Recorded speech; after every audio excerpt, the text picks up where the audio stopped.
Thank you.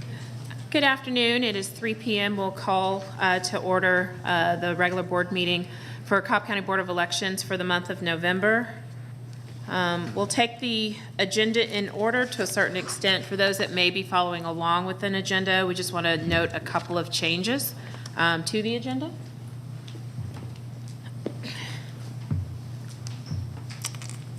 Thank you, Kendra. With respect to the last call program, that's associated with the general and special election. So we plan to move Board Member Mosbacher's report up to item 3. And then with respect to the items, what's presently noted is item 7 on the agenda, advance voting for December 6th runoff. I want to be certain that obviously we have time to take up that that item on the agenda, so that will follow Ms. Pringle's report with respect to proposed polling location changes. So just want to make those notations.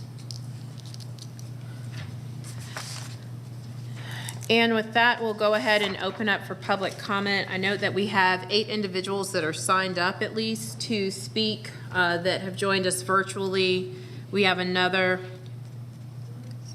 6 here in the chambers with us. As noted on the agenda, the board reserves the right, as previously discussed at prior board meetings, we reserve the right to modify the amount of time based upon the number of individuals that have signed up to speak.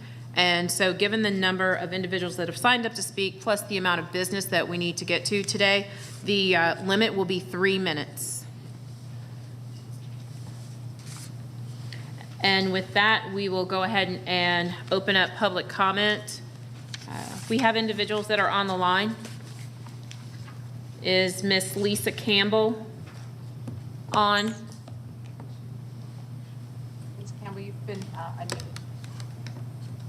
Good afternoon, everyone, and thank you for this opportunity to speak to the Cobb Board of Elections Registration and Staff. My name is Lisa Campbell, and today I'm speaking as a Cobb County citizen, homeowner, taxpayer, business owner, active voter, and pro-voting rights candidate, and hopefully after today's meeting, representative-elect for Georgia's House District 35. First, I'd like to thank the entire Cobb County Board of Elections staff and poll workers for all of the hard work that went into planning, preparing, and ensuring our recent elections were conducted with accuracy, transparency, fairness, and convenience. I'd specifically like to call attention to the last call absentee ballot voting initiative that enabled many voters to have their vote counted by returning their ballots to local libraries. Just one more proven and popular way to fulfill on our mission to ensure every voter has access. Regarding the absentee ballots that were not mailed, I wanted to comment on that briefly. In addition to sharing my disappointment at this critical problem, I would like to ask the board and staff to share the risk mitigation efforts that will be put in place to ensure this kind of significant error does not happen in the future. I'd also like to suggest that the board begin to use mail tracking services that are readily available to help with proactive communications in the future. Today, I'd also like to ask that you work as a united board to implement changes that will continue to protect voters' access during the upcoming runoff, including communicating all ballot issues, due dates, and voting location changes with voters through every available method, including updating the voting location precincts on the maps on the website. And I'll just highlight that some of the maps in our District 35 have yet to be updated with complete and accurate information. I'd also like to encourage consideration to begin early voting at the earliest possible date after LNA testing and prior to Thanksgiving.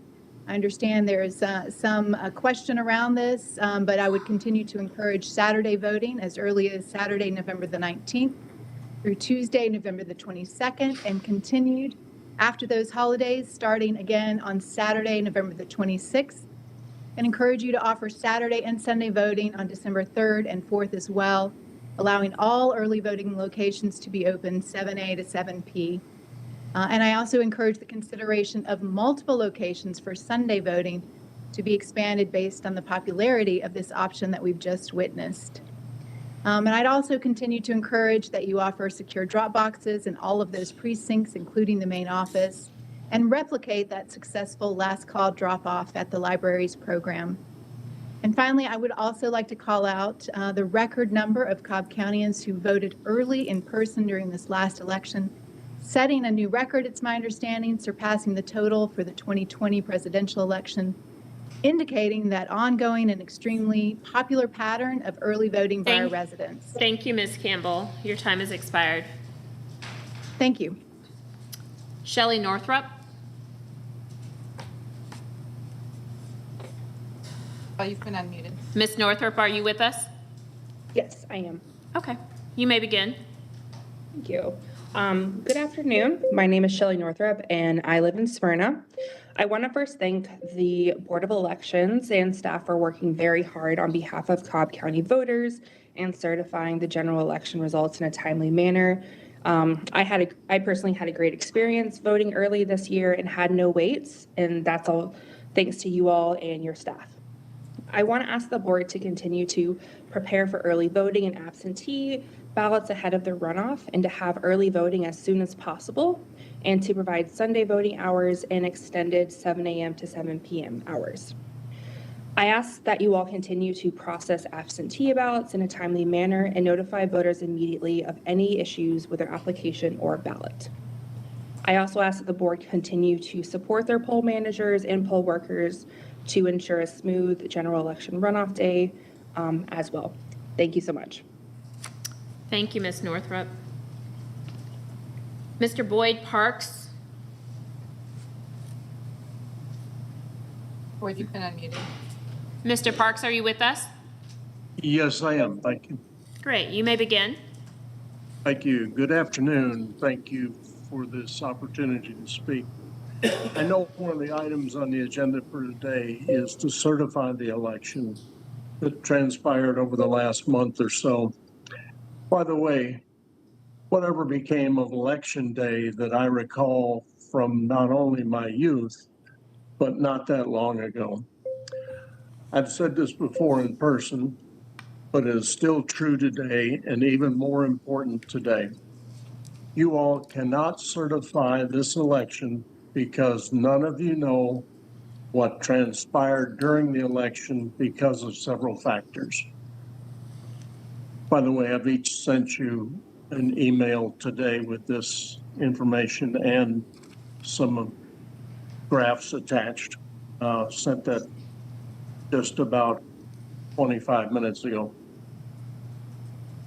Number one, no one can read the QR-like code on the ballots that we understand but do not know passes your selections to the scanner/tabulator, thus no transparency.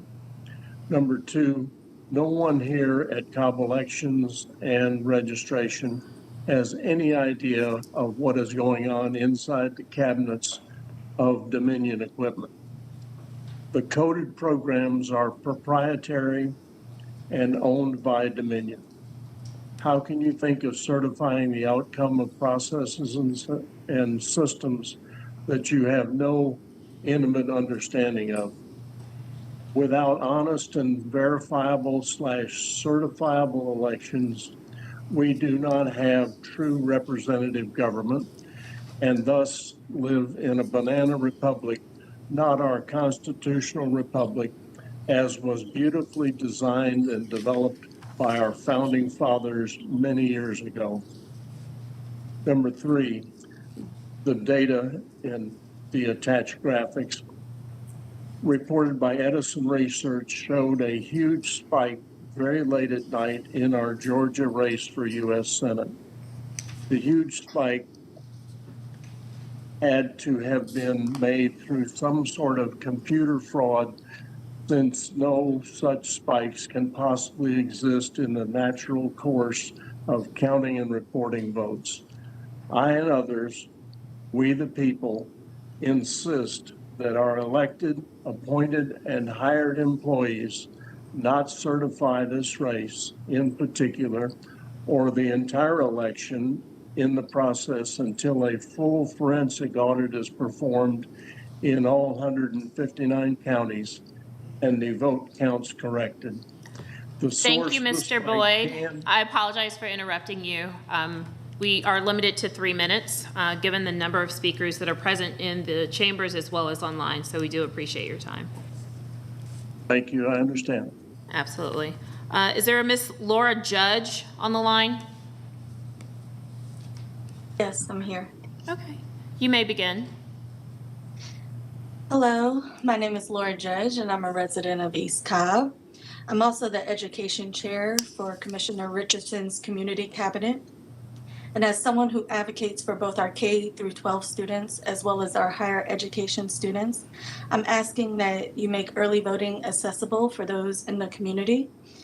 And that would include hours from 7 A to 7 P on all early voting days, Sunday early voting, and an early voting site at KSU for students and faculty on the campus.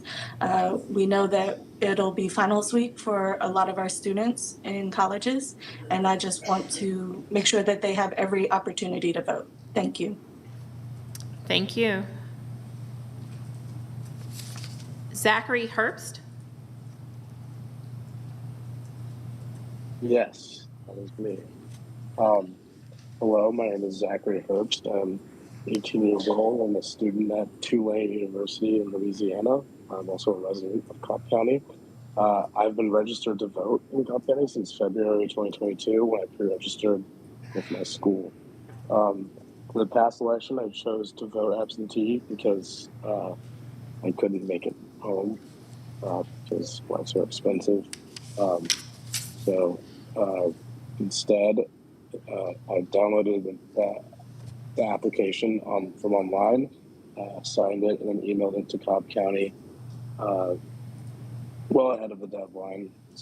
After I sent my application in, I received a confirmation email that acknowledged that they received my application.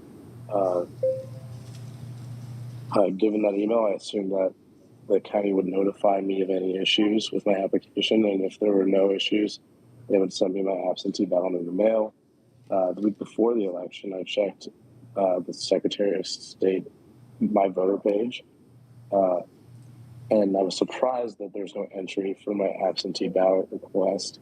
There was no application date, no mailing date, and no entries just in general. The My Voter page still shows no record that I ever applied for an absentee ballot, even though I received an email confirmation from Cobb County right after I applied. No one from Cobb County ever contacted me to tell me that there were any issues with my application or if the ballot would not be arriving. A few days before Election Day, I realized that the only way for me to vote would be to vote in person on Election Day, and as advanced in-person voting would have already concluded. And I couldn't make that because I would have to travel pretty far to make it and I couldn't do that in such short notice, and I couldn't afford to fly back. So I was unable to vote in the 2022 election, which would have been my first election as a voter. I hope I'm the only voter that experiences kind of disenfranchising because all voters deserve to have their voice heard. I'm urging Cobb County to make sure that this never happens again, to make sure that there's a system in place for making sure that all applications are processed to ensure that all ballots are mailed as soon as possible, that early voting is accessible as possible. Okay, thank you, Mr. Herbst. Britt Burns. Ms. Burns? He is not an attendee right now online. I'm sorry, she said that he or she is He's not not on. here. Okay, they're not on. Correct. Okay. Sally Grubbs, Ms. Grubbs? Afternoon. Good afternoon. Can you hear me okay? Yes, I can. The first thing that I want to address is the last call library drop-off program. I did clarify before the program started that it was not a polling location, yet I was admonished about wearing political stickers when I went in to observe at the Switzer Library and then later at the South Cobb branch library, and also had deputy sheriffs called on me there at the direction apparently of Miss Mossbacher to the person running it there.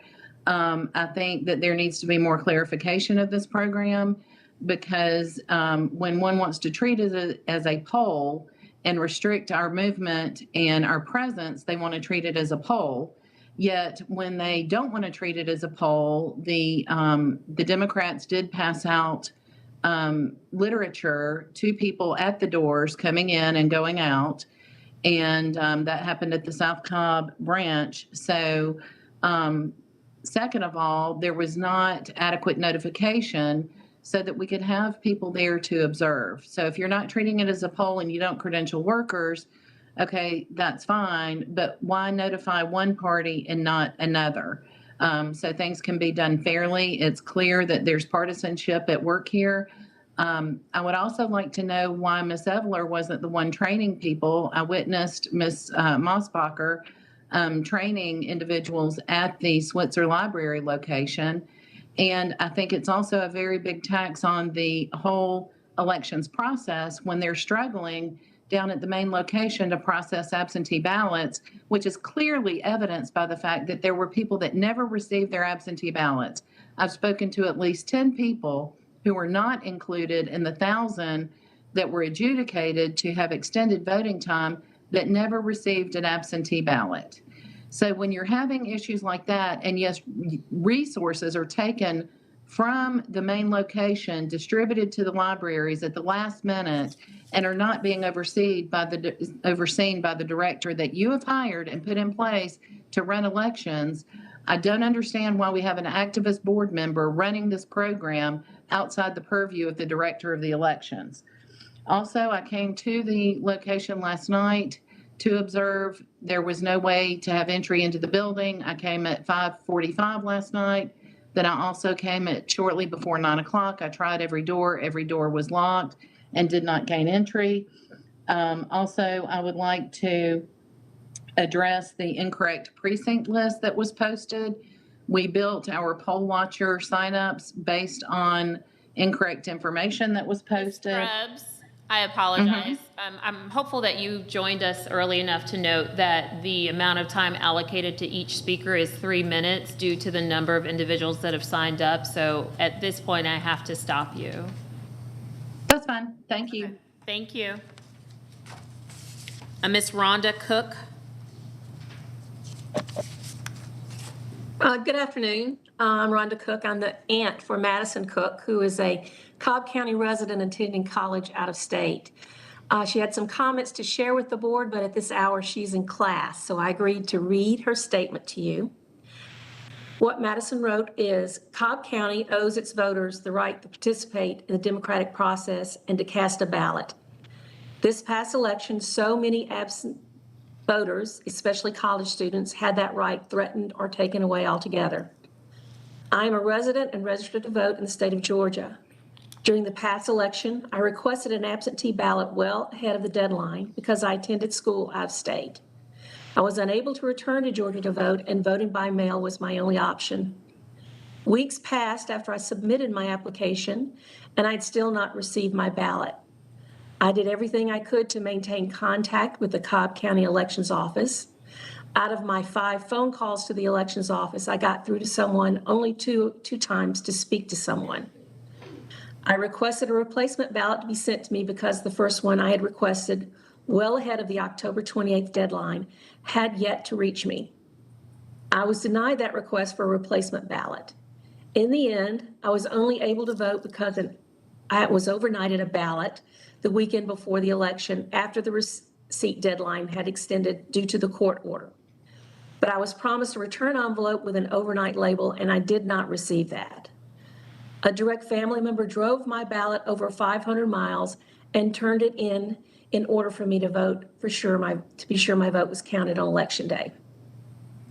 The upcoming runoff election is during my finals week. I am once again in a position where voting absentee is the only option, and I have to make my voice heard. I am by no means the only person in this position. There are plenty of Georgia residents, such as myself, that are also in college out of state.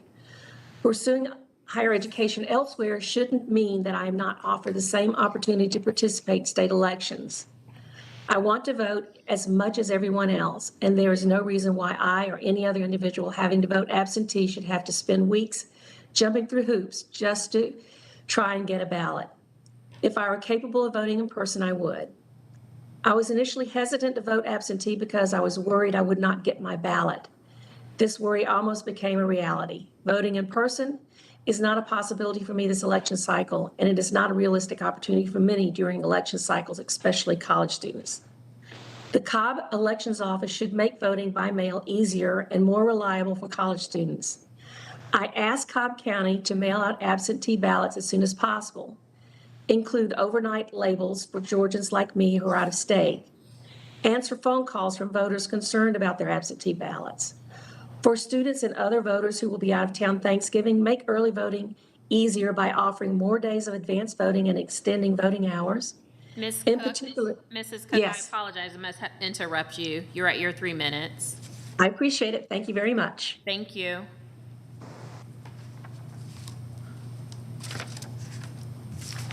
Did Britt Burns join us? No, he did not. Okay. Then we'll move on to those that are here in the chambers with us. Mr. Eugene Williams.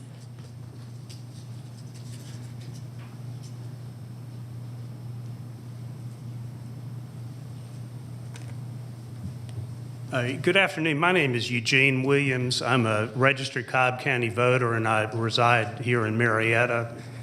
And I challenged 9 voters that I believe you all will be discussing later on in this meeting. And I just wanted to comment on why I challenged these voters. I sent every one of these folks a mailing out in the mail, and as I fully expected, they all were returned back to me as undeliverable. They just, you know, we have to make sure that we verify the voters that are participating in our election. I think for a lack of a better term, we'd have to call these phantom addresses that they were mailed to. If you were trying to send a package through, say, Amazon, you wouldn't even get out of the batter's box with that company. They wouldn't accept an order with an address that you all have in your Cobb County database. And you wouldn't even place the order because they wouldn't accept it. And I'm just wondering why we don't have as good a system as these technology companies have. You couldn't order a pizza and send it to these addresses. It begs the question, are these real people that live here? I mean, I don't know. I mean, they could be, but we really have to do a little bit better. And this is just really a small smattering. I've got hundreds of people on a database that I know if we mail them out a letter, they're going to come back because they're phantom addresses. They just don't exist. And, you know, I hope it's something that you all will take serious and address. And just for the record, too, I'd like to just state that I have no interest at all in trying to disenfranchise any voter in Cobb County. I just think it's terribly important, though, that we maintain the integrity of this system and make sure the people that are participating in our election actually physically reside in our county and are legal residents here and are able to participate in our process. So I just hope you all will take that serious, and thank you very much for your time on that. Thank you, Mr. Williams.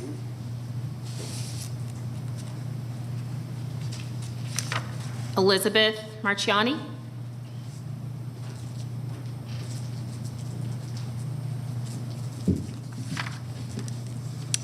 Good afternoon. My name is Elizabeth Marchioni. I am a Cobb County resident and voter. I'm also a trained poll watcher and poll worker. I'm here today to say that the last call absentee ballot drop program was not a success, as I witnessed. It was very chaotic and did not follow Georgia law. I had observed at the East Cobb Government Center on Monday, November 7th, and I was told by several other members of the observing public that when they asked the registrar for the ballot counts, they were said, we are not to give the ballot counts until the end of the day. We can't give you the ballot counts. I went in and asked the registrar myself and was told the same thing. This is not what we were led to believe would be possible as observers, as public observers. So that was not transparent at all. Georgia law states that in appointing deputy registrars, the registrars shall select persons who are reasonably representative of a cross-section of significantly identifiable groups of the communities or areas where they are to serve. And it did not seem that the registrars reflected the cross-section of the community that they were serving there. The same day, I went down to the Mountain View location to observe, and I witnessed that a woman had come in with 2 large brown envelopes. They were thick and full. She presented them to the registrar. The registrar asked her if those were her ballots. She said, no. These are my friends' ballots and friends of friends' ballots, people who were out of town. Now, I understand that that woman's process of bringing that in was illegal. She should not, and the registrar took those ballots. The registrar did make a note. She said that someone from headquarters may call her. She took those ballots. And I'm just wondering why the registrar would accept those ballots when they were delivered in a manner against Georgia state law. This calls into the question the security of our election. Throughout that day, I also observed the Mountain View librarian, many people coming in, approaching her at the library and saying, hey, where can I go vote? Where can I go vote? They were very confused by this chaotic process. They didn't understand the signs, the literature that was presented to them. They thought they could go vote there that day. The librarian several times told people that came up and said, well, you can't vote here today, but you can go to the senior center across the street down there and vote today, which wasn't true at all. It was Monday before election. That inspires no confidence in the system. What was more upsetting was my husband is working and cannot be here today, but he asked me to share his experience. He was observing at Powder Springs Library location on Saturday, November 5th, and he was falsely accused by a Democrat state House representative who accused him of taking pictures of him, following him, and intimidating him. This is ridiculous. My husband's a mild-mannered person who is sitting there at a library table simply observing. The man caused a stir and proceeded to call sheriffs. Ms. Marchiani, thank Yes. you. Thank Your you time very has much. expired, ma'am. Thank you. Thank you.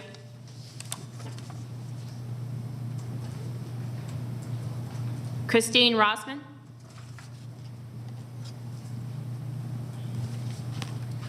Hello, Christine Rosman, Marietta, Georgia. And I actually was at Mountain View Library for the last call also. And I was dumbfounded because I saw that woman come in with all those ballots and they were accepted. And I was confused because I thought that was the whole principle behind us taking the drop boxes inside so that there would be some boundaries and the law would be applied there. And then when I asked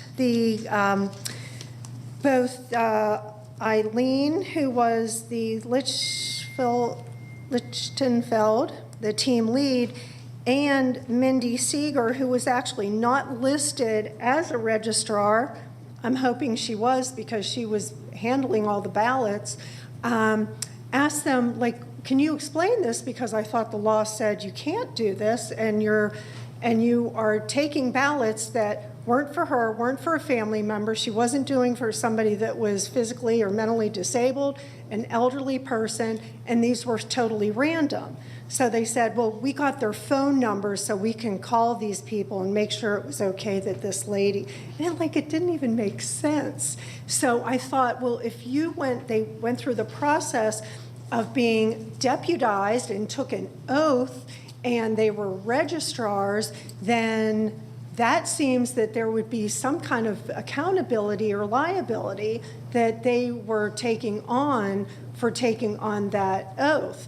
And I'm just curious, it might be under the similar oath that you all take and the Board of Commissioners, and it falls under the surety bond that you all, I think we pay, $500,000 a year for that surety bond, so that we can hold our elected and officials and persons that are in charge. So anyway, but and also is that when we do take all these ballots and it's like, oh, let's not disenfranchise any of these voters, you're disenfranchising this voter, because when you're taking votes from all these random people, isn't this what we're trying to get away from? Isn't this why we're asking for transparency?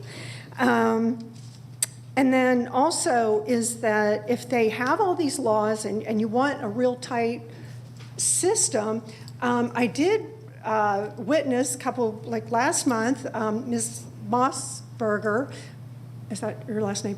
Anyway, being very stern and critical and like an attorney and just kind of badgering these people that were coming up and saying, hey, these people are registered to vote in Georgia and another state, and it was like it was right out of Fair Fight or something.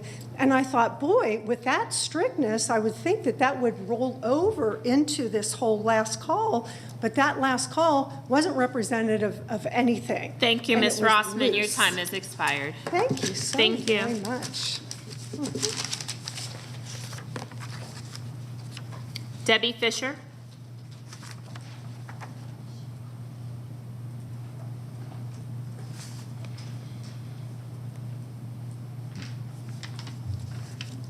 Good afternoon. My name is Debbie Fisher. I'm an East Cobb voter. And I will start with thanking Cobb Elections and all the people who worked endlessly, hours and hours of commitment to processing this election. I don't know how many total hours were worked, but it seemed to me to rival almost what we did in 2020 to process over a million ballots. And with that, I'll get into the meat of my little speech here. This year, during tabulation of not only the primary, which had its own issues, but mostly the general, I saw total chaos, dysfunction, understaffing, responsibility put on a floor supervisor that used to be handled by 4 or 5 supervisors. During the time that we were tabulating, processing ballots, I learned that we put a hiring freeze on hiring part-time seasonal, which is that very position where we had 5 members quit in the primary. I noticed that communication was sparse. We were not informed daily of the number of ballots received, to be processed, still outstanding. We didn't get those numbers daily, whereas we always have before. We were also asked to provide additional duplication of VRP panels that were not originally scheduled. We did it. We did it in a nonpartisan way, both sides. Yet when we got there, Cobb had 2 tables of people processing ballots to our 5 panels, and we sat for hours waiting for ballots for us to duplicate. I also want to bring up that election night, there were 2 board members present who seemed to be running the show. I witnessed a very unfortunate situation between board member Mossbacher and a GOP monitor. She came out and put up queue lines and told us we were interfering with the traffic flow. We were nowhere close to interfering with traffic flow. The only traffic flow interference was those 2 red tapes that your own election workers had to take down to get into the hallway themselves. Thank you. Thank you, Ms. Fisher. Your time has expired at this time. Thank you. Pamela Reardon.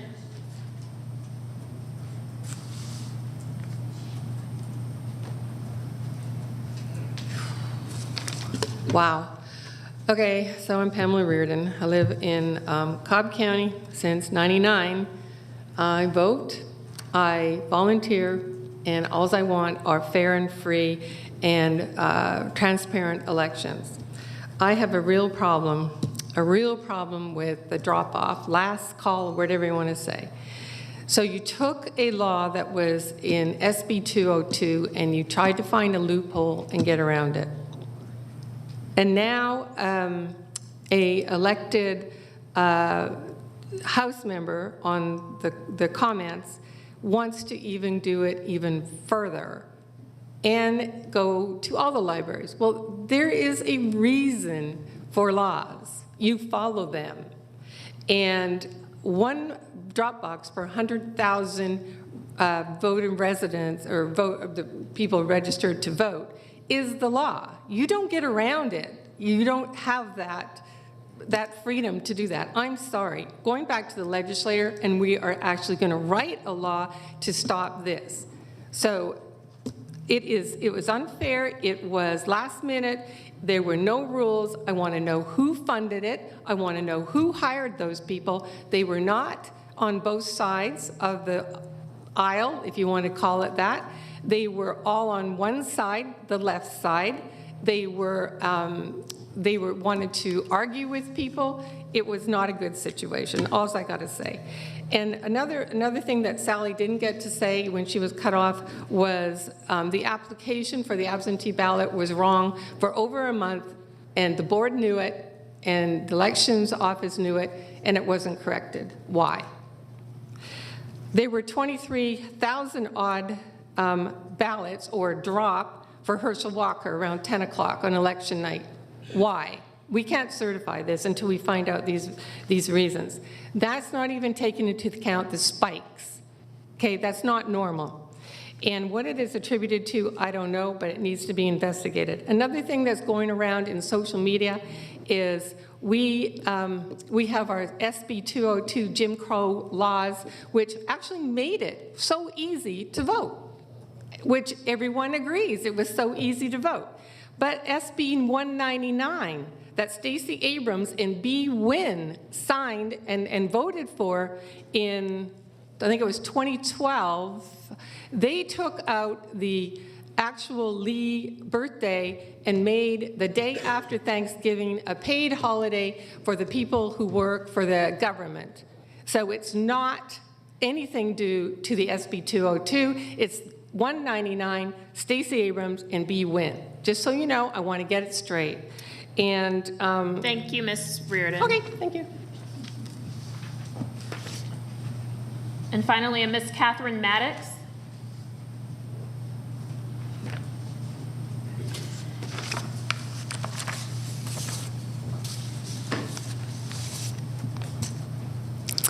Respected members of the board, my name is Catherine Maddox, a Cobb County native and graduate of Walton High School, some time ago now, and a Georgia voter. My comments today are as a voter and as a community advocate on behalf of Protect the Vote GA, a nonprofit organization working to encourage civic participation in the political process. We have arrived at a time in our efforts in which the rubber has met the proverbial road, where our community empowerment efforts have been stymied at the state level by a law which has whittled down the previous 3-week early voting requirement to a single week. As a response to the resultant barriers this law has placed on our access to the ballot box, I urge you to do everything within your power and within the resources at your disposal to provide balance to what amounts to disenfranchisement of students, many of whom have exams on Election Day and may only be able to vote during Thanksgiving break, by providing them with ample time to vote early, specifically the Tuesday and Wednesday before Thanksgiving if possible, in addition to the weekend after Thanksgiving, and where the resources are available for the polls to be open from 7 a.m. to 7 p.m. to accommodate 9-to-5ers. Additionally, I would urge you to provide on-campus polling locations. Sunday voting in particular has been foundational to voting rights in the state of Georgia since Souls to the Polls. We ask that, out of respect for the ministers of color who decades ago utilized this day to make voting more inclusive against insurmountable odds, that you continue to uphold the sacredness of the vote and offer every possible chance for eligible voters to participate in the process that impacts their lived experience. I urge you to bear in mind the students of Georgia, our state's great history, and the working people who deserve every chance to be heard at every level of government, and providing election workers with all of the resources and fair wages they will need to execute this critical and challenging task ahead of them in your deliberations today. Thank you very much. Thank you. And one final time, I'll circle back to see if Mr. Britt Burns is on. He's not on. Okay, then we'll move on to the next item on the agenda. It's the approval of our meeting minutes for our October 10th meeting, as well as the November 8th meeting that we convened on election night. Has everyone had an opportunity to review the meeting minutes? Anyone have comments to them? Hearing none, I'll entertain a motion to approve the meeting minutes for both October the 10th and November the 8th. So moved. Is there a second? Second. It's been moved and properly seconded to approve the meeting minutes for our meetings held on October the 10th and November the 8th. All those in favor? Any opposed?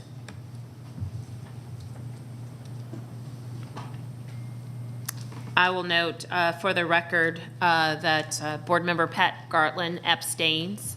All board members have voted in favor of approving the minutes. The motion carries. The next item on the agenda is the November 8th, 2022 general and special election. At this point, we'll turn it over to Ms. Evler, our director, for her report. Thank you, Chairwoman. CP, if you could put up the presentation that I provided.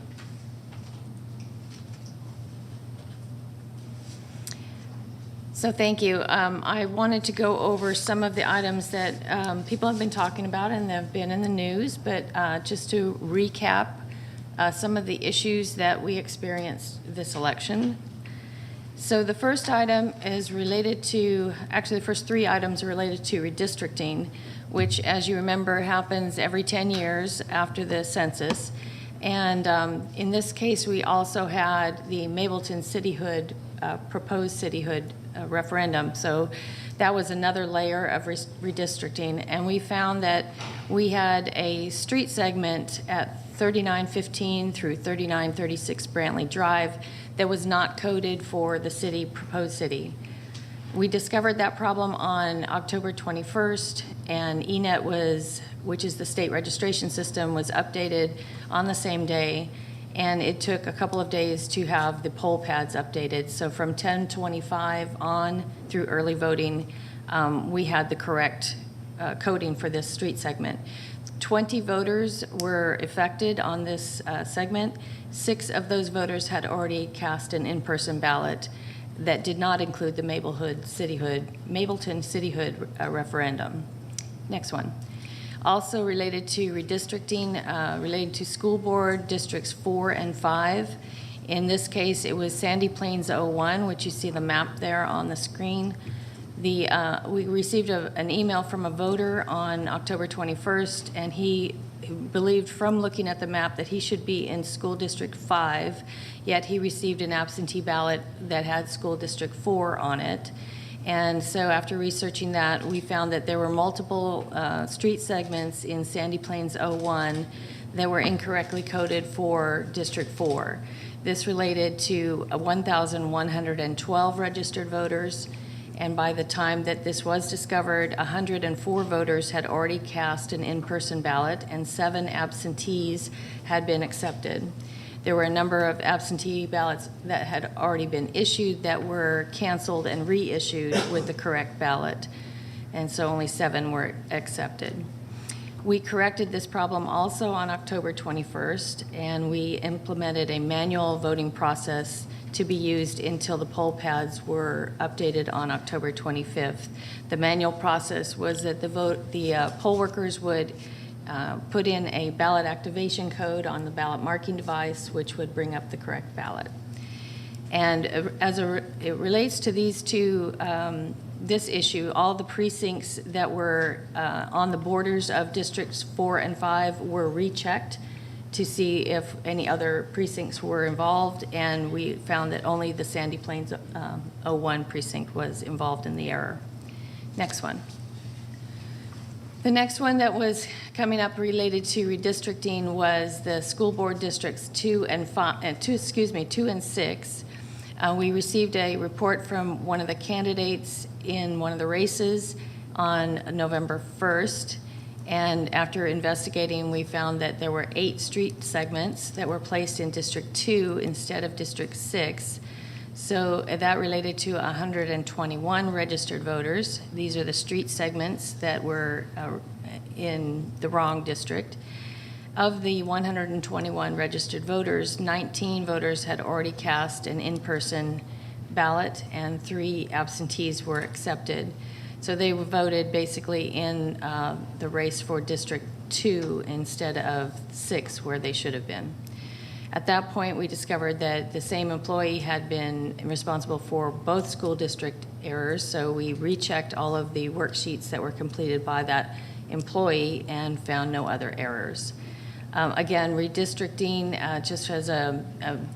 just to bring everybody back up to speed, redistricting can be very complicated, especially down the further down you go in jurisdictions. So you have districts for Congress, for state Senate, for state House, for commissioners, and then school districts. So you're going further and further down, and there's more broken apart precincts that have split districts. So, no excuse, but this is where it got very complicated at this level. And then we add into the proposed cityhoods in the 4 proposed cityhoods in May and here in November. So there was a very complicated redistricting effort this time. Next, please. All right, this was moving on to absentee ballots. We did get a report that there were a voter received 3 ballots. On October 24th, we received an email regarding a voter who received these 3 ballots. After looking at them, we could see that 2 ballots were packed by our ballot packing machine and 1 was packed by hand. And the machine ballots were not meant to be sent out. That was part of our first couple of runs of the machine to test it. And for some reason, these ballots went out in the mail instead of being destroyed as they were instructed. The manually packed ballot, which in this photo is the top one, was the correct ballot. It was issued as provisional. You can see the stamp on it says PROV because there was an issue with mismatched ID information on the voter's application. Next one. The absentee ballots that everyone has heard were not sent out when they should have been. They had issue dates of October 13th and October 22nd. The sequence of events on this is we were receiving voter contacts, which are not unusual, saying, I haven't gotten my ballot yet. And it seemed as if there were more than normal that were issued on the 13th. No one mentioned the 22nd at that point. So we did contact the United States Postal Service representatives that we work with to see if perhaps there was a delay in their processes or if ballots had been inadvertently not mailed out. At that point, we received an email from Representative Wilkerson showing some data that he had put together that showed that significantly fewer return ballots were on the issue dates of October 13th, and there was only 1 return ballot from October 22nd. So that gave us more impetus to go ahead and look into this a little bit further. We found that after researching, there were 192 ballots that were issued on October 22nd. And when I say issued, I mean the date was implemented in the system. But the next step of packing and actually mailing those ballots did not happen. So by that time, we only had 164 ballots that were still outstanding, because during the time that people were calling, they were also having their ballots canceled and reissued or voting in person. So by that time, we had repacked 164 ballots. We sent them out by UPS overnight on 11/4, and this was from the October 22nd issue date. So next, please. So we continued to investigate and found on November 4th, we confirmed that 838 ballots that were issued on October 13th were also never packed and mailed. So at that point, it was very late in the time frame, and we wanted to at least get some of them out. That was a significant number to try and mail out. But we repacked 83 ballots that had originally been issued to out-of-state mailing addresses, hoping that we could at least get to the people who couldn't vote in person. So we sent those out by UPS overnight, and they were actually mailed out on the 5th, which was a Saturday. At that time, we had, a court issue that came up, and the court ordered us to repack and send out by overnight the remaining 276 ballots.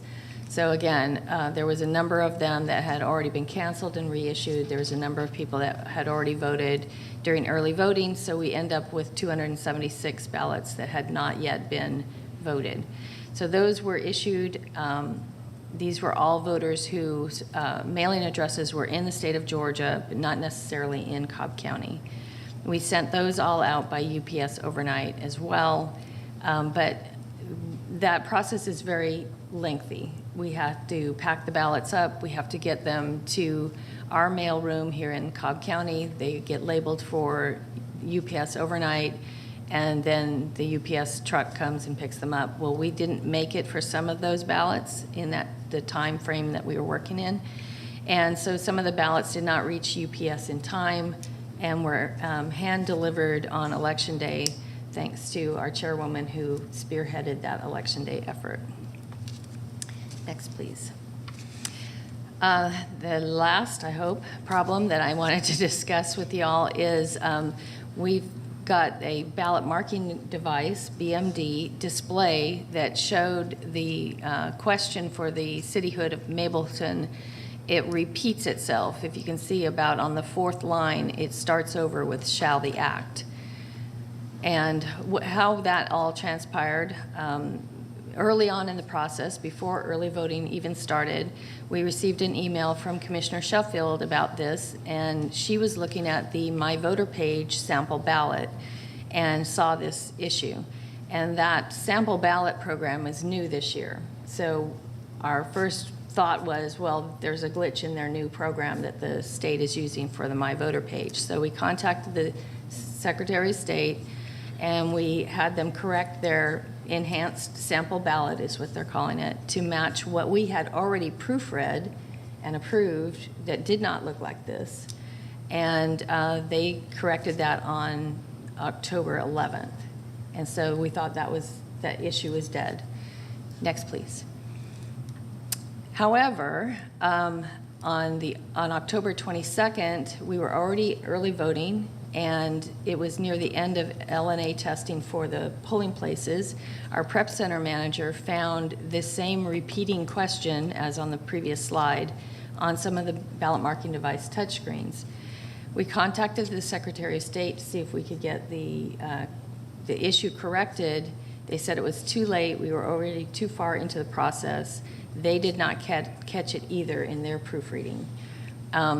This one's very interesting to me, and I honestly have not delved into what causes it, but the absentee ballots were correct. The database that we proofread was correct, but somehow the touchscreen was creating a different incorrect display.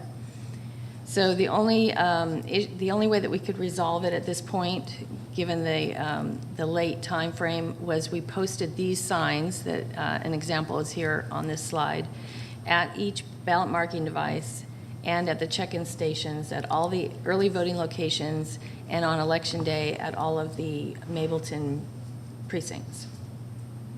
Next one. Okay, so moving on to the better part of this report, closing out all of the things that we had go wrong. We also participated in a pilot program with the Secretary of State's Office of cellular poll pads. It completely streamlined the early voting process. We were able to get real-time status on all of the machines. We were one of 18 counties. We were the largest of the 18 counties that participated. And the result was that voters did not have to fill out a paper application. They signed the oath on the poll pad screen, very similar to what happens on Election Day. And the poll pad sits on a printer, in this case, the picture there on the left. And the printer would print out the signed certificate or oath, so we had a paper backup. We didn't need the voter to pre-fill out a paper application. The best part about it was that all of the transactions during the day were uploaded into eNet each night, and so voters had credit on the next day, and they, there was a record of what their voting had gone on, and then it was in the absentee voter file the next day. At first, when we were agreeing to the program, we agreed to implement into eNet by hand from these paper voter certificates. As it turned out, on the second day of the program, they said they had figured out how they could do this automatic upload. So that really took a lot of burden off of our staff and was a very streamlined process. The entire voter experience, we received a lot of positive comments about. The check-in average, which again, we could see real time as it was happening, and the average was 1 minute and 13 seconds for a check-in. And as you remember, it used to be where they had to check you in on a computer and then go to the poll pad and encode the card. And there were often errors in that transaction. They would, the clerks would see the polling precinct and the district combination in the eNet system on the laptop, but by the time they encoded the card on the poll pad, they had either forgotten it or been distracted, and they'd encoded the wrong card. So this program really was a complete success, and everything was done on the one unit, and so there could be no errors because the voters were actually given the card that was encoded for them. And I think that's my last slide. You have in front of you the election summary report. And if you notice, we had 20.75% from Election Day voting. We had 35.74% from advance voting. We had 4.98% from absentee mail and 0.08% for provisional, for a total percentage turnout of 61.55%.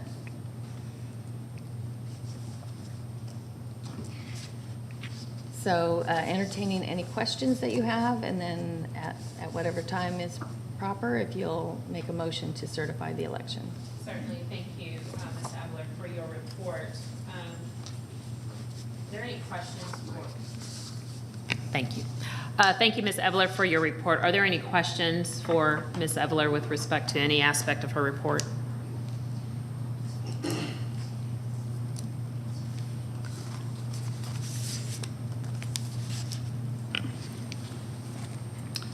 Ms. Evler, the pilot program with the cellular poll pads, I've heard some people questioning the Wi-Fi availability and poll pads connected to Wi-Fi.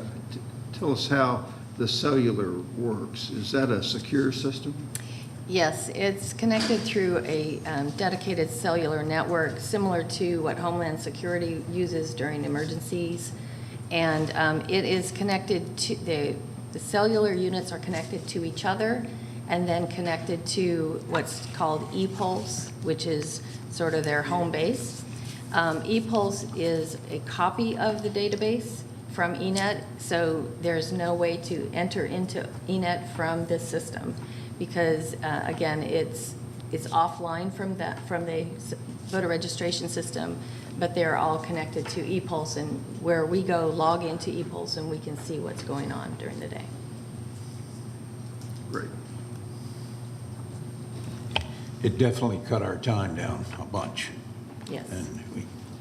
And it seems like all the challenges we had dissipated, that it was quicker, and then what mistakes we had were rectified right there.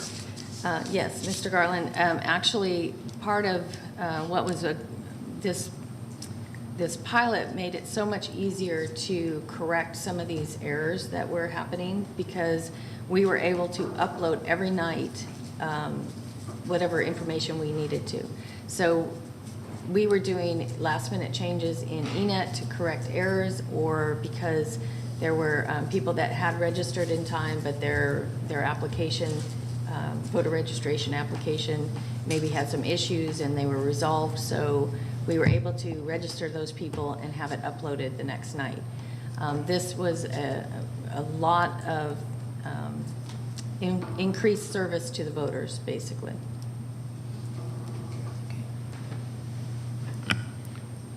I was just going to go into say, we had 66% of our total voters voted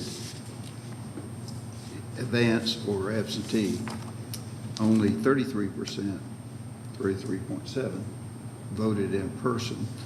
And the voters being able to vote early on their schedule, I think was a huge service to the voters. And everything that we heard, everything that I heard was extremely positive.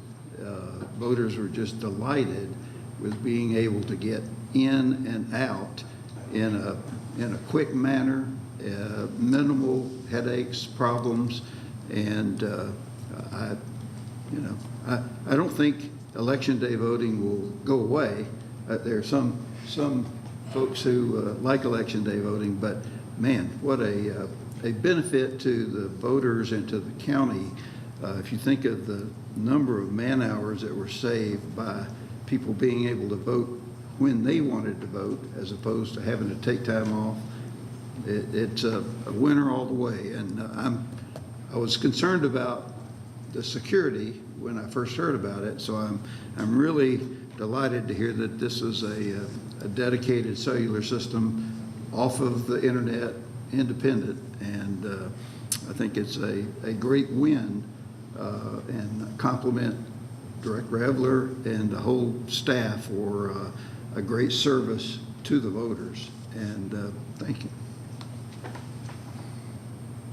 Janine, Steve just spoke to something that I wanted to maybe have you address, because we've seen changes in the trends as far as how voters choose to vote on election day versus advanced voting versus in person. And could you just give us a couple of comments about what you've seen happen over, well, I want to say over my term? Yes, well, as you know, you've been around long enough to know, we've done surveys after every general election to ask people, why they voted the way that they did, not who they voted for, but why the method that they chose.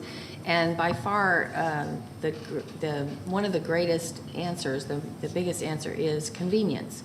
Convenience of the day of the week, convenience of the hour of the day.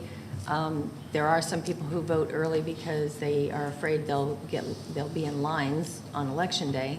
But primarily it's that people want to vote on their own schedule.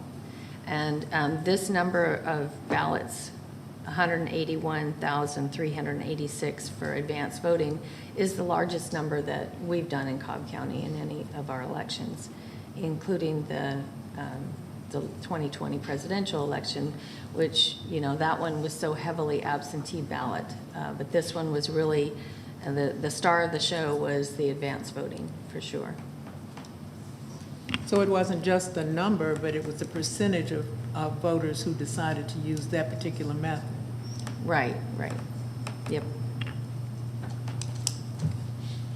Kind of take me through this, when we had this, whatever you want to call it, mix-up that we didn't get, we had to hire extra people to, at the libraries, they had to deputize them. That was a last-minute thing, right? Did you want to wait for the other presentation about the last call, or do you want me to speak? Yeah, no, you can, we'll wait.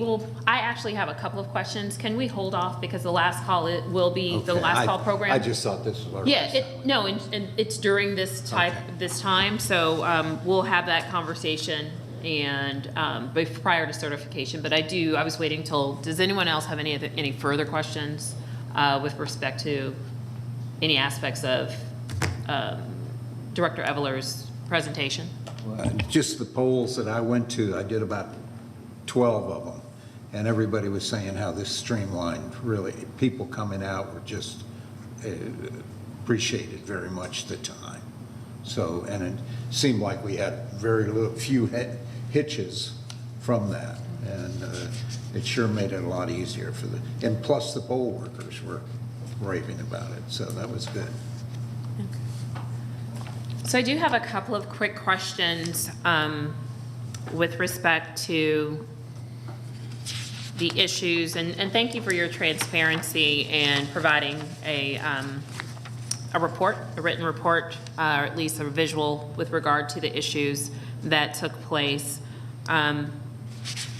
Where I would like to start is with with respect to the excuse me, the districts being drawn incorrectly. Presumably, as I understood, those issues were in existence during the primary. Yes, ma'am, they were. Okay.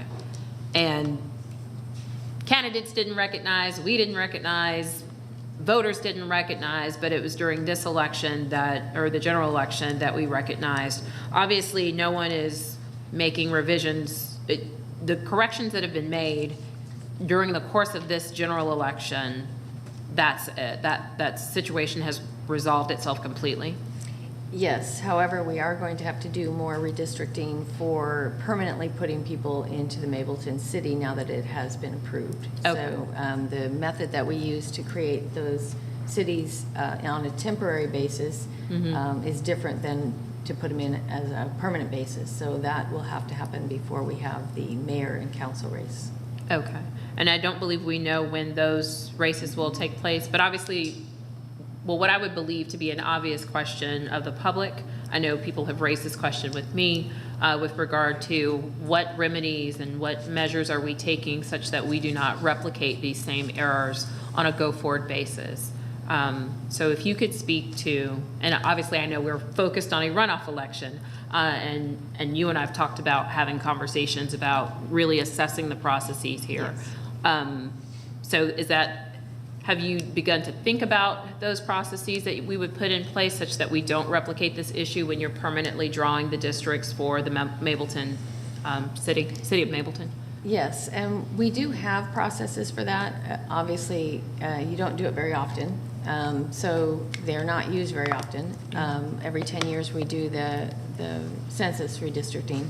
But for this case with the Mableton City, we will have more time to check them. Mm-hmm. As you all know, we tried to get the legislature to extend the time for the May primary to give us more time to do some of those checking processes.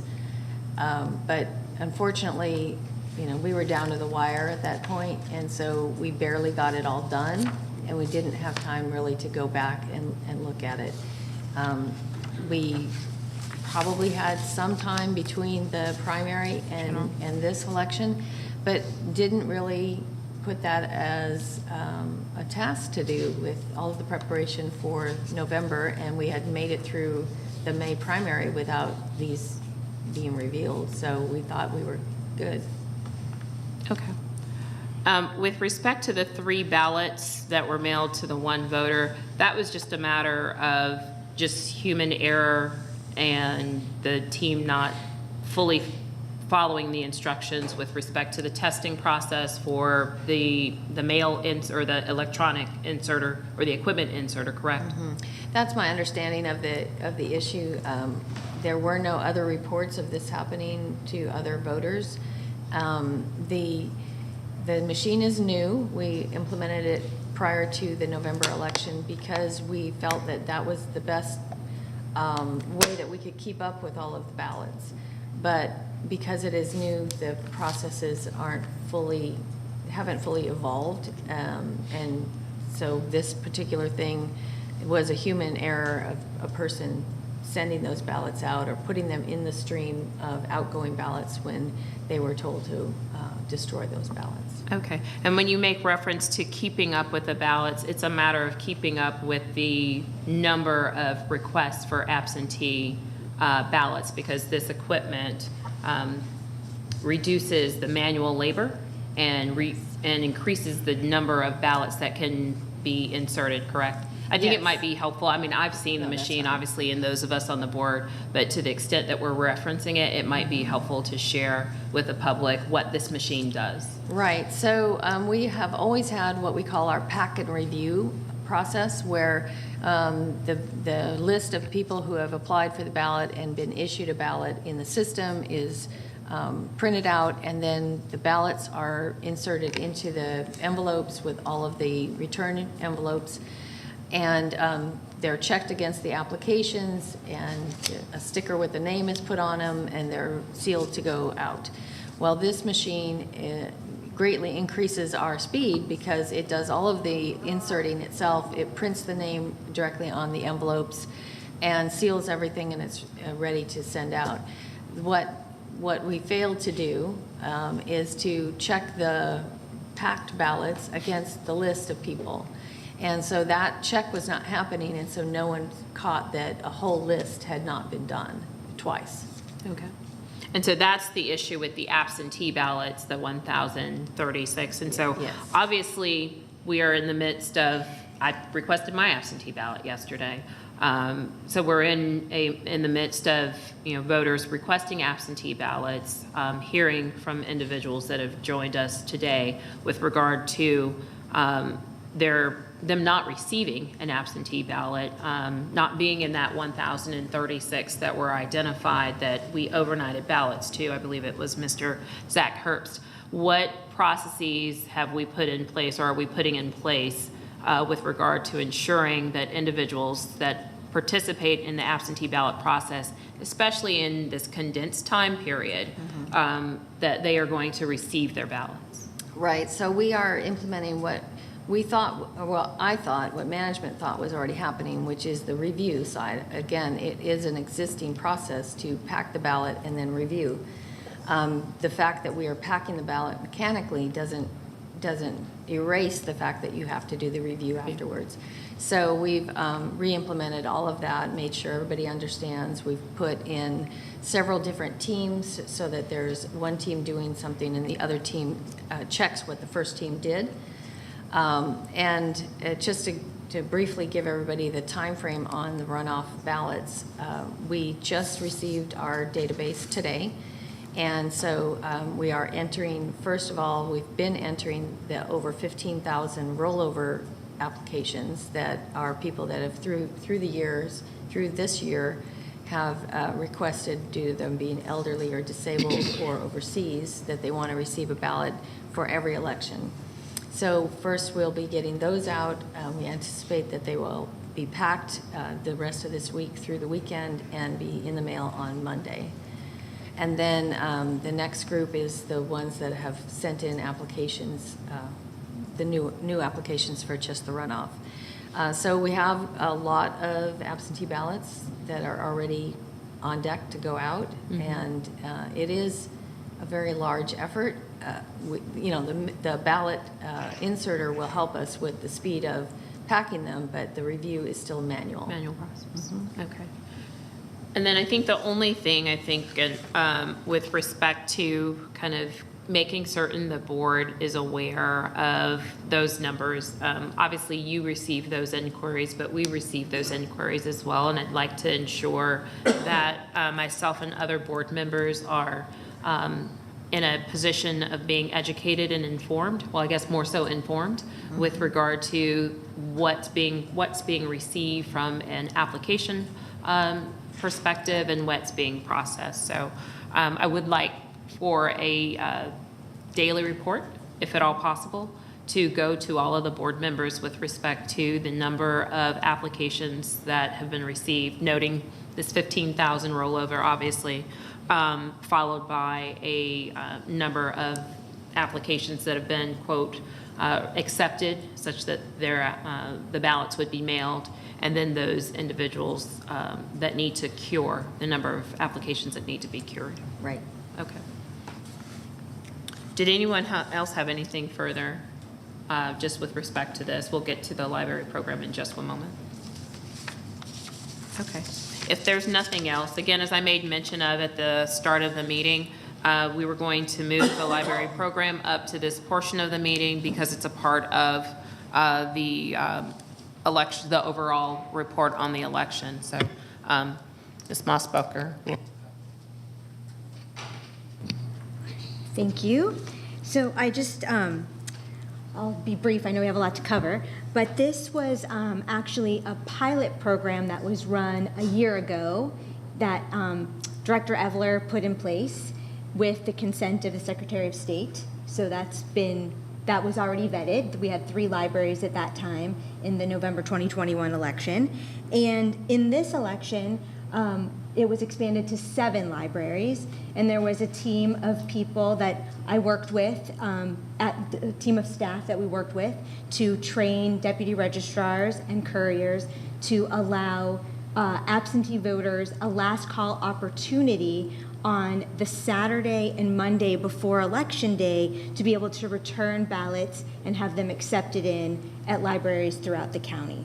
So this was a program that was the plan basically was to expand on that pilot and give increased convenience, accessibility, and transparency to absentee voters.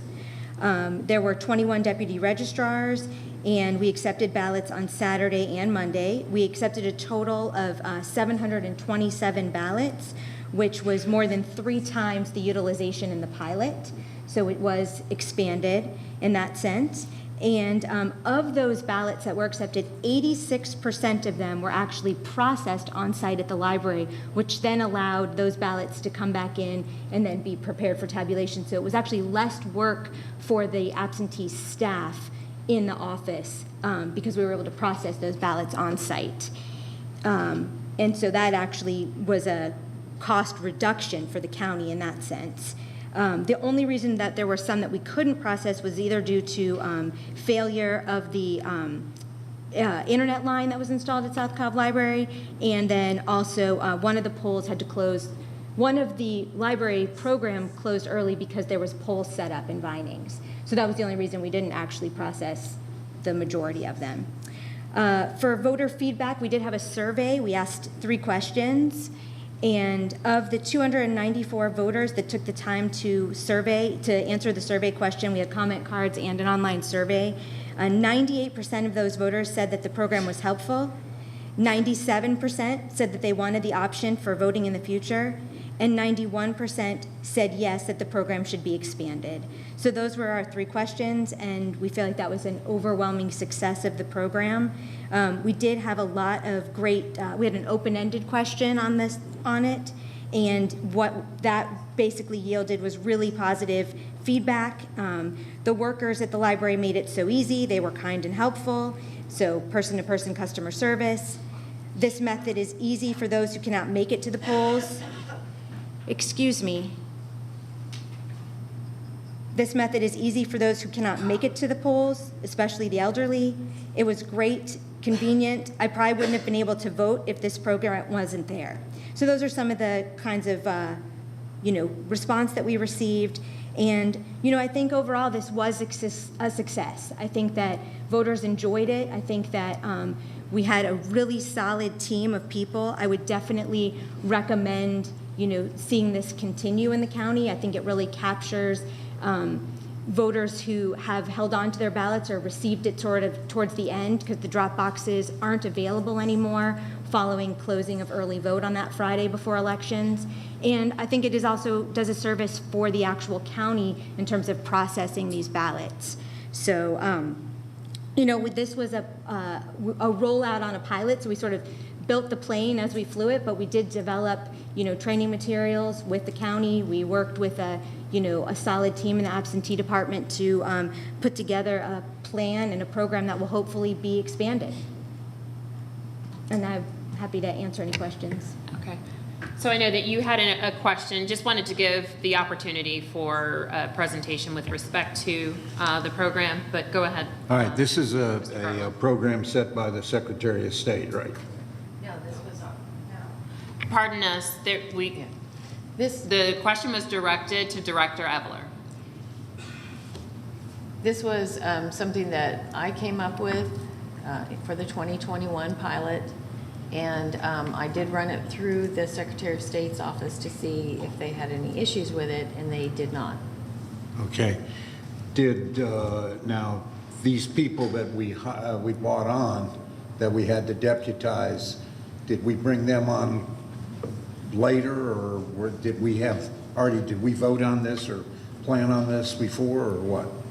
We discussed it in board meetings, but I don't think the board called for a vote for anything. I presented it, talked about it, but no, we did not do a vote.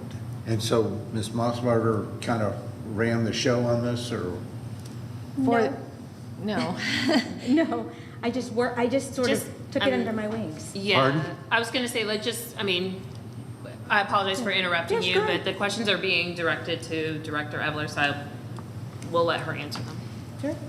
So, Mr. Gartland, we thought it was a success the first time that we tried it in 2021, but with our move to the new building and the short time frame and redistricting, we just did not have, as everybody said, the bandwidth to do it. And so we were not really going to implement this. There were people that were in favor of it, and we talked to Ms. Mossbacher, who said, I think between myself and another of our seasonal employees, who she happens to know, that we could put it on. So they kind of took the reins of it. We were involved throughout the time that there was training and that there were forms needed, signage made. We participated in that, but we did not take the lead in hiring and training people, although we participated in that because we just did not have time to implement that. Now, who trained them? It was the group, the seasonal employee, sorry, Susan's name I can't say, but Susan, who is on our seasonal team, and Jennifer Mossbacher and her husband, and they were sort of the leadership team. And then we had some of our people that would participate off and on into the training. We would answer questions and solve any technical issues. Nothing against you, don't get me wrong, but what makes her qualified to train these people and her husband? Yes, well, they were all deputy registrars. Pardon? We deputized them as well. They were all deputy registrars. And you as a board, you are the board of registrars. Right. And the rest of us are deputy registrars. So, So these people that we deputized, who paid them? the county will pay them. And is that in our budget? Yes.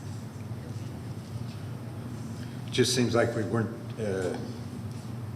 I wasn't aware of it. And maybe it's my fault, but was everybody else aware of this? I would like to say that we discussed this in detail when it was when the pilot was implemented, and so this was just an extension. With some addition, with some adds, as far as formal training and documentation of the program. As a matter of fact, I was going to ask if we could get written official report with any graphs or whatever you might want to include for our benefit. But no, we were, just as a reminder, we were made well aware of the first iteration of this, as well as had a lot of discussion concerning the second, but maybe not to the extent that you want to have detail. Well, I just think it's something that we didn't go public with, or we didn't really talk about it. And again, nothing against you, but I think the whole board should have been involved in it. Well, Erica Hamilton, who's the registrar, she actually made a presentation to our board when we were discussing this. So she actually was really who, in a sense, I was partnering with. I don't remember her talking about you but and she your actually, husband gonna no, be on it. she made a presentation, and she did actually present the flyer and the schedule. That was all sort of done even before I offered to help. But I'm just making the presentation on sort of behalf of Erica, really, because this falls under her auspices. She was really the supervisor of the program. We worked directly with her.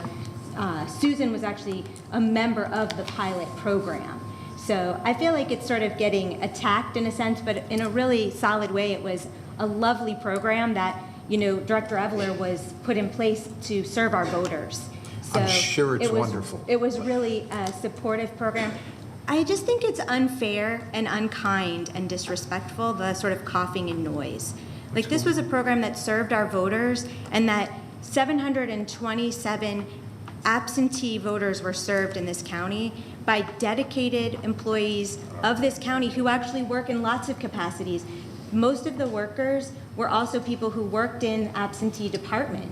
These were not just people I pulled out of thin air. We recruited through people who were already trained to be accepting and working in the absentee department. That's wonderful. We were utilizing people who were trained. Those people actually came in and worked many, many days in the absentee department to help accept ballots just on regular days. But then they also were able to do that sort of in a remote satellite location so that we were more conveniently located for the voters. And that was, this was a pilot that really was successful. So I fear that my name being attached to it seems to make that a caustic issue. But in a sense, this was really just happening under the auspices of Erica Hamilton and Director Eveler. I guess my question, Pat, you made reference to our fellow board member and her husband, who are long-term poll workers in Cobb County, assistant poll managers, wonderful. I believe. I guess I want to understand, what is the concern? Well, the concern was I wasn't aware of it. It's unfortunate that you weren't aware of it, because we've talked about it during the course of these board meetings. So it's unfortunate that you weren't aware of it, but a presentation was made. But I think it could have been they could have let me know or let us know. And I was aware of it because there were presentations. Mr. Bruning, were you aware of it? Yes. Okay, we were all aware of it. Okay. I did have two other questions that from comments that have been made today. One concern is the clarification of the activity as it relates to a poll location, and the rules that apply to poll observers, to people campaigning. That seems to me to be something that needs to be addressed one way or another. There ought to be rules that apply to that program the same way that they apply to polling places or other activities. And then the second thing was a comment about a person coming to the libraries with envelopes full of ballots. My understanding is that should be that's against the rules. And Jennifer, do you know anything about that? Do you want to address it, or do you want me to? So somebody did bring an envelope in. It's actually all been documented. It went through Janine. And if somebody wants to leave their ballots, they left the ballots, but they were never checked in. They were put into the way the actual satellite location was set up, there were two different places that once the ballots were checked in, they either went into a box that was accepted, or they went into a box that was for review at the main office. And those ballots, as they are exactly done in the main office, they're wrapped in a sheet with a piece of paper that says for review and why. So those ballots were marked, these were not accepted by the individual, and then those have to be cured. They're not accepted into the system, and the registers that, were at these locations were fully trained and aware that those, you can't once somebody hands you, once that ballot is turned in, it's turned in. But we don't have to accept that ballot, just as if somebody turns in the ballot, and it's provisional, for instance. So those ballots all came back to the office for review and were segregated separately. And my understanding is that particular deputy registrar noted that on a log, and that information was made aware to Director Eveler or to Ms. Hamilton. Yeah, there was a full report submitted to Director Eveler by the team lead at the library, and all of those ballots were marked both on their sheet and on on the chain of custody form that comes back every night. So there were several different documentation points along the way. Okay. And go ahead. I do have one statement I'd like. It just seems like a board member was running the program, in my mind, from what I hear. Right. Well, some of us, there are those of us that are actively engaged. I mean, the week of November the 4th, that week, I worked in the office numerous times because of the number of absentee ballots. And this was prior to the issue that we became aware of. I was there that Tuesday night and that Wednesday night till 10 or 11 o'clock. So I think, one, it's incumbent upon us, especially in light of the fact that individuals are suggesting that we run the Board of Elections. We are, but that we run the office. I personally don't work in that office, but I think it's incumbent upon us to understand what the processes are. So when individuals suggest that the buck stops with me or any one of us that's here, we can speak intelligently and be informed about the processes around our election process. Rightfully so. But if I'd known you needed help, I would have been here too. I just raised my hand. I called and I asked and I said, hey, no one called me and asked me to show up. Like, no one's going to ask me to show up at the risk limiting audit as it occurs over this week. I believe that to be part of my responsibility. And that's not calling anyone out that doesn't believe, but one, as the board chair and as a member of this board, if people are coming to me and asking me questions about this process, I've got to be I believe I should be knee deep in this process so that I can respond in an informed manner, especially in light of the fact that there are so many individuals that suggest that the buck stops with me. So that being said, does anyone have any further comments or questions about this particular program? Yes, Mr. White. Yes, Chairman. Just in addressing Mr. Bruning's question about the conduct at the polling at these places, I just want, and there was another comment that raised, it's probably worth mentioning the legal basis for this. Sure. Secretary of State Regulations 183-114.08 says that the Board of Registrars may establish additional sites as additional registrar's office or places of registration for the purpose of receiving absentee ballots under OCGA 21-2-381 and for the purpose of voting absentee ballots under OCGA 21-2-385, and then it says where practicable it shall be basically a public building. So that's a legal basis. There's any implication that this is outside the law is incorrect.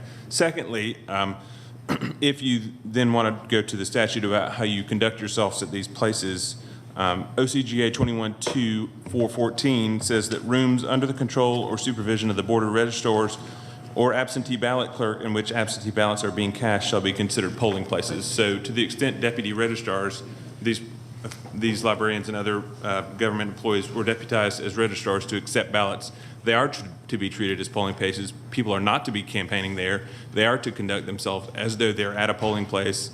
And that's something we need on the record for the future if we do expand this program, because people need to understand there are laws that apply at these locations that would also apply at polling places, and they need to be conducting themselves in an appropriate manner.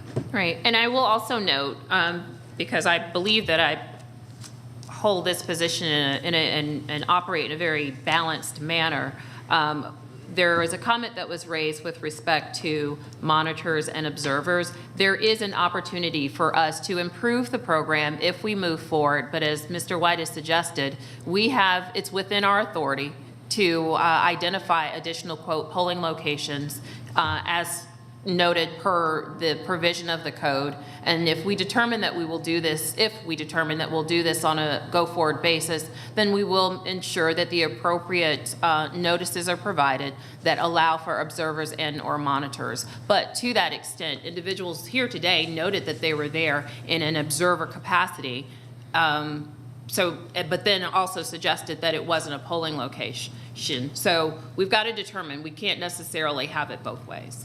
Anything further on this particular topic? I note the time is 4:34. We still have a report and polling location changes as will be proposed by Ms. Pringle, as well as needing to vote on the advanced in-person polling locations for the runoff. Anything further? Yes, ma'am. Can you vote to certify this election? Yeah, absolutely. Most definitely. Thank you. But just wanting to be certain that we're fine with everything, every aspects of the reports that have been provided before we certify the election. All that being said, is there a motion to certify the election? I move to certify the election. Is there a second? Second.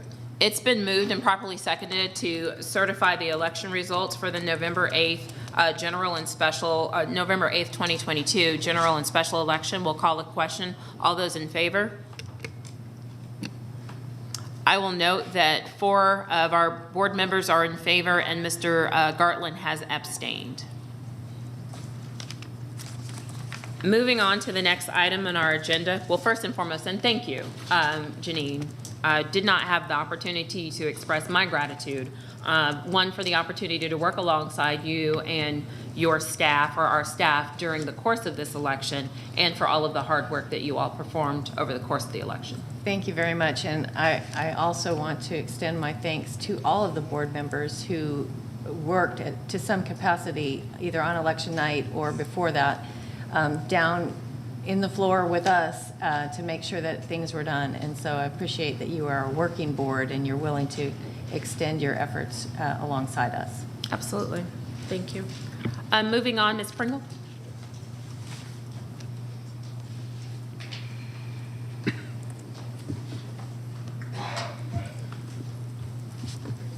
Good afternoon, board. I just have 2 items for you this afternoon. The purpose would be to temporarily change the polling place location for precinct Dodgen 01 from the Episcopal Church of St. Peter and St. Paul at 1795 Johnson's Ferry Road in Marietta to Mount Zion Methodist Church at 1770 Johnson's Ferry Road, Marietta. This will be effective only for the December 6th runoff. The background to this is the current polling place has notified Cobb Elections that their facility is not available as a polling site for the December runoff. Mount Zion Methodist Church, the current polling place for Roswell 02, is located 0.2 miles from the Episcopal Church of St. Peter and St. Paul and will adequately serve the additional 2,036 active registered voters. The co-located precinct will be in the same polling location. Mount Zion Methodist Church is located outside of the boundaries of the Dodgen 01 precinct. This change will be effective December the 6th, general election runoff only, after which the polling place will revert to the regular facility. Notification of this change will be included posting signs at the old polling location, social media posting, local media press release, provided information on the elections website. That's it. And the second one? Okay, the second one, yes. All right. To temporarily change the polling place location for precinct Marietta 6A from Redeemed Christian Church of God's Heaven's Gate, that's located right now at 816 Pickens Industrial Drive in Marietta, to Grace Life Church at 1083 Allgood Road, Northeast Marietta, effective for this December 6, 2022 general election runoff. The background, the current polling place has notified Cobb Elections that their facility is no longer available as a polling site for the December 6th runoff due to a fire code violation. Grace Life Church, the current polling place for Elizabeth 04, is located 0.8 miles from Redeemed Christian Church of God Heaven's Place Gate and will adequately serve the additional 2,390 active registered voters. The co-located precinct will be in the same facility. Grace Life is located outside the boundaries of the Marietta 6th precinct. This change is effective for the December 6th general runoff only, after which we will look for a permanent polling location place. Notification of this change will include posting signs at the old polling location, social media postings, local media press release, and providing information on our website. Any questions for Ms. Pringle with regard to the proposed temporary polling location changes? Ms. Pringle, do we mail the voters in these precincts that a change has occurred? Yes. Oh, we do mail them? Yes. I'm not sure we'll be able to get anything out with the short time frame, though. Normally we would, but in this case. That's actually where I was going. So with regard to this being a temporary polling location due to the unavailability of the location presently just for December the 6th. Yes. What are our plans with regard to signage? Because admittedly, during the course of our general election on Election Day, while visiting some of our polling locations and speaking to poll managers for locations that recently changed, they were suggesting that some of the voters were making statements that there was not signage at the old polling location. Well, we always, do you want to speak to it? Okay, we always make sure that there is adequate notice of signage that is posted at the location that we will not be using, and it's we normally get them out 7 days prior to the election. Okay. Yeah, we didn't have any locations for this November 8th election that had been changed since the primary. So the gentleman made mention of it, and it wasn't a temporary, this was a permanent change that we made at some point over the course of the year, and I should have looked it up, but it was the Korean church. And so, you all can recall that we did make that change this year, and the poll manager at, I believe it was Switzer Library, Rex, when I visited it, he was telling me that individuals had gone to the old location and did not realize that that the change had taken place. So obviously, given the fact that these folks have just 4 weeks ago voted at these polling locations that need to temporarily be changed, we just need to make certain that we are providing adequate signage at the permanent location, that they should be going to the temporary location on the 6th. Yes, ma'am. As well as whatever we can do via social media and the website. Yes, ma'am. Okay. Anyone have anything further? I think it's appropriate to take these together, unless anyone disagrees. I'll entertain a motion to approve each of these temporary polling location changes. I'll make that motion. Well, thank you. Mr. Gartland, is there a second? Second. It's been moved and properly seconded to approve the proposed temporary polling location changes. Call a question. All those in favor? The motion unanimously passes. Thank you, Ms. Thank Pringle. you. Moving on, as noted at the outset of the meeting, we were going to take, as I thought it might take a while to get through the agenda, the advanced voting plan or advanced voting locations need to be approved today, given the statutory requirement for a certain amount of notice. Ms. Evler, will you be providing the proposed plan? I know we've communicated via email about the proposed locations and dates and times. Yes, I'll just briefly go over what we have on deck, and then y'all can have your discussion. Okay. Okay, so we have secured space at all of the same locations that we had in the November 8th election, with the exception of Jim Miller Park. And so we have 12 locations. We have secured space for Monday through Friday, November 28th through December 2nd at all of the locations. Additionally, at the board's request, we looked at securing space on Sunday, the 27th of November. And at this point, we have agreement from 6 locations. Obviously, the main office, East Cobb Government Center, Smyrna Community Center, the Ward Rec Center, South Cobb Regional Library, and North Cobb Senior Center.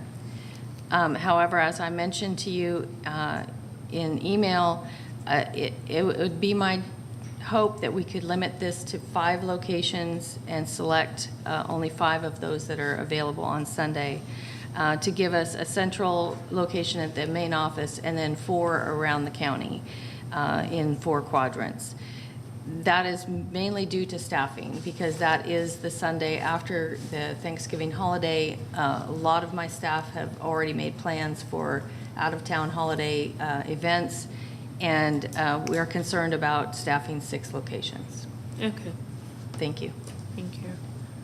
Does anyone have anything to add? Any board members, comments, questions for Director Evler? I just wanted to add that I'm gratified that we are working with other departments in the county government to try to ensure that our voters have accessibility. And so in our work with North Cobb Senior Center, we had some challenges, but I think that we've done a good job of working together to work those things out.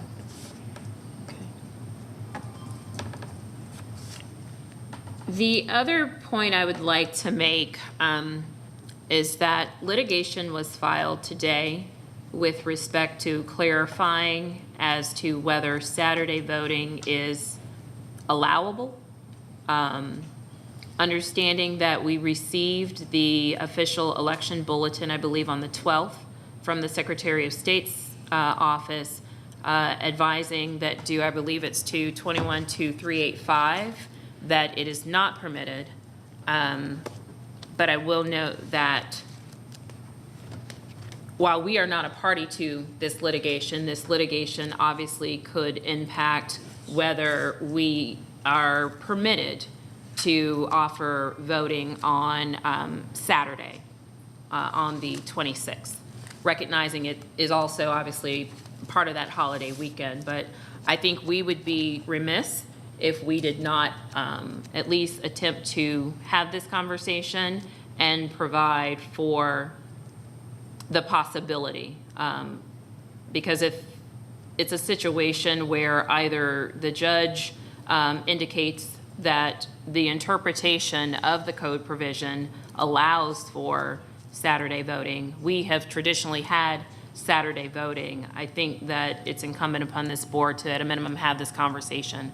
So first and foremost, are we required to leave by 5 p.m.? I know oftentimes that's, well, thank you. So we're not required to leave by 5 p.m. But I do believe that we need to have this conversation. So ready and willing to discuss that. I have read the pleadings that were filed. And again, we are not a party to this litigation, but it does impact the decisions that this board makes and obviously the work that we ask of the office.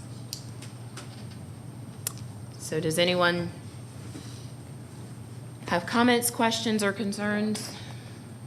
Give our poll workers Sunday off and say we'll do it Saturday. No, I haven't. Always the jokester, Mr. Cartland.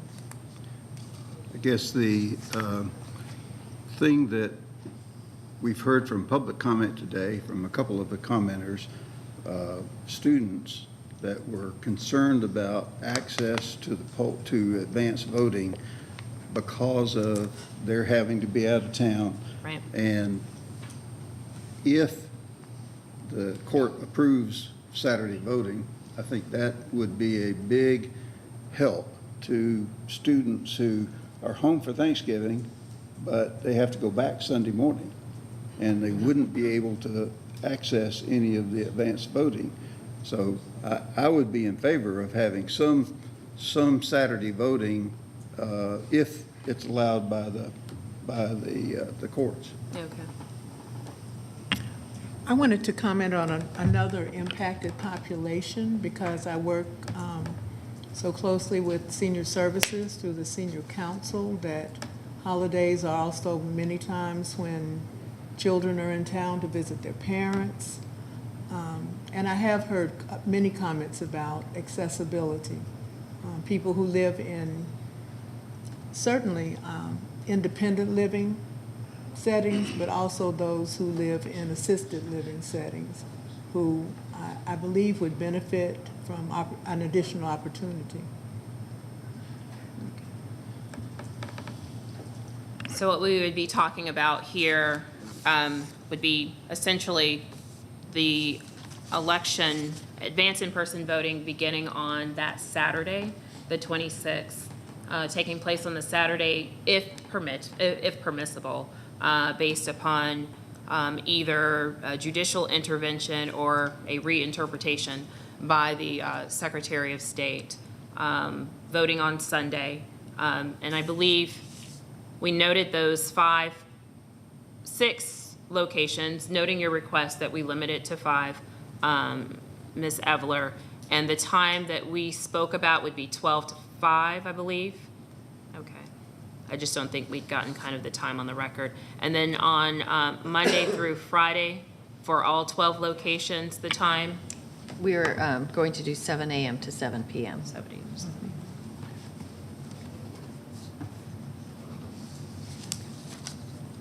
So I think all matters are on the table now. We can kind of take them up in the order in which they were proposed. So with respect to Monday through Friday, all 12 locations, essentially this is a replication of Save Jim Miller Park, which was only available that final week, but it's a replication of the same schedule that we had during the general election. So if there is a motion with regard to the proposed dates and times, and again, that would be Monday through Friday, all 12 locations, 7 a.m. to 7 p.m.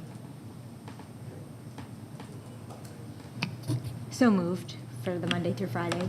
Is there a 7 a.m. second? I'll second. It's been moved and properly seconded to move or to approve advance in-person voting Monday through Friday, that being 11:28 through 12:2 at all 12 locations, replicating the schedule that we had during the general election advance in-person voting, 7 a.m. to 7 p.m. Call the question. All those in favor? I note that Mr. Gartland has abstained, and all other board members have voted in favor. Noting that we have the days available, or at least agreed upon, and the locations for the weekdays, turning our attention to Sunday. Again, this would be on the 27th. There are 6 locations that we have agreement to open, noting Ms. Evler's request that we limit that to 5. Is there a motion on the floor? What's the motion for? It would be with regard to Sunday voting. Sunday voting.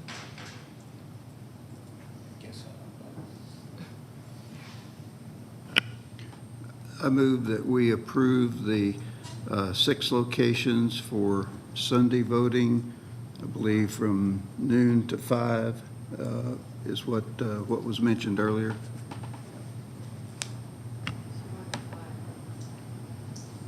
I'll second.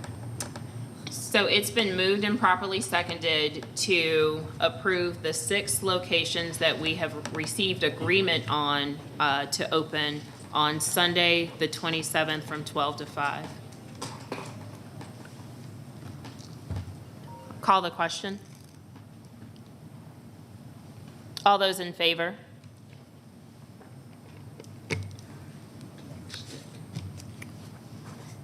Note that Mr. Gartland has voted no. The balance of the board has voted yes. Then with respect to Saturday, Again, recognizing that litigation was filed today that could impact whether we have the ability, whether we're permitted to offer voting on Saturday. Again, I believe that it's part and parcel of the attempts that we've made to be consistent and to provide open and accessible opportunities to vote, noting that we have heard from students today that were impacted, as well as that there are other impacted communities. I move that the Cobb County election staff be authorized and directed to expand the advance in-person voting options approved for Sunday to Saturday, November the 26th, in the event a judicial order is issued or direction is provided by the Secretary of State that permits voting on Saturday, November 26th, and if doing so would not be in violation of the statutory advance notice requirement, because we are required by law to provide advance notice. So that's the motion. Is there a second? I'll second. It's been moved and properly seconded. We'll go ahead and call the question. Oh, is there? Well, we would replicate the Saturday schedule for, I'm sorry, we'd replicate the Sunday schedule for Saturday. So it would be the same locations, the same hours. Chairwoman, we don't have those locations secured for Saturday. That's why you would be authorized to do it. We couldn't ask about something that we didn't know that there was a pendency for, so you'd be authorized to do it. But if we can't secure them, we can't secure them. Understood. But yeah, you'd be authorized and directed to do it if permissible and if we can secure them.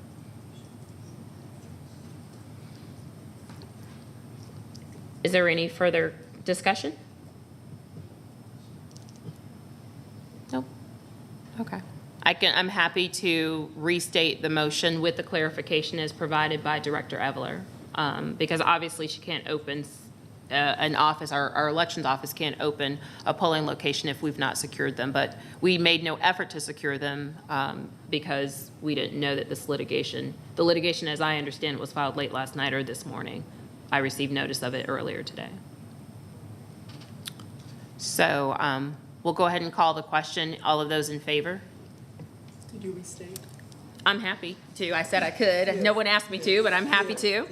I move that the Cobb County election staff be authorized and directed to expand the advance in-person voting options approved for Sunday, November the 27th to Saturday, November 26th, in the event a judicial order is issued or direction is provided by the Secretary of State that permits voting on Saturday, November 26th, and doing so would not be in violation of the statutory advance notice requirement, also assuming that we can secure those locations.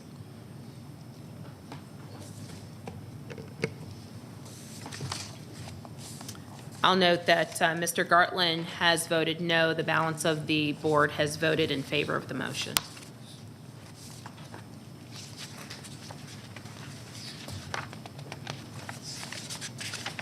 Moving on to the next item on the agenda, they are the challenges, as Mr. Williams made reference to during public comment. And this is a challenge pursuant to Section 21-230 of our Georgia Elections Code to determine if probable cause exists to sustain a challenge of 9 voters registered at various addresses on the grounds that their records have insufficient address information. Does anyone have questions or comments? We've taken up these types of challenges before. Yes. Jean, have we called these people, or we've talked to what we try to do? No, we have not. The first order is to have the board determine if there's probable cause. And probable cause is based, or it can be determined based upon the information that Mr. Williams emailed to us. Gotcha.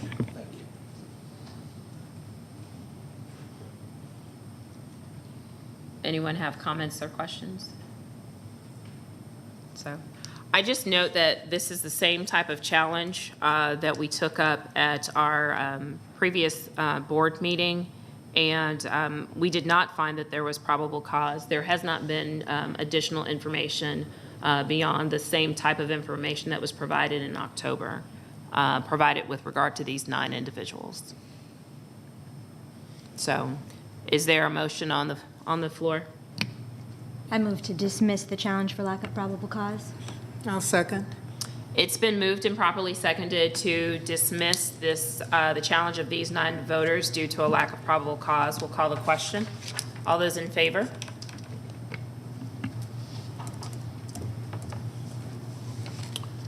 I'll, Mr. Gartland, note that Mr. Gartland has voted no. The balance of the board has voted in favor of the motion to dismiss the challenge for lack of probable cause.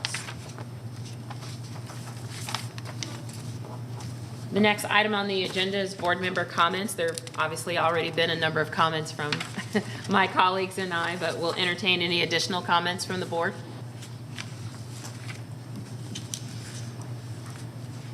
No?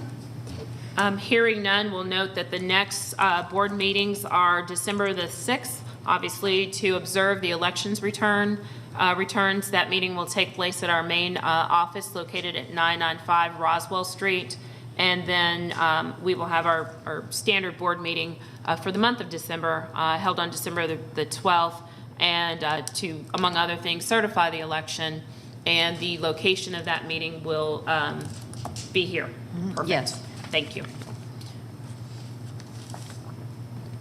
Mr. White, is there a need to go into executive session? Okay. There being none, we will adjourn our November meeting at 5:01 p.m.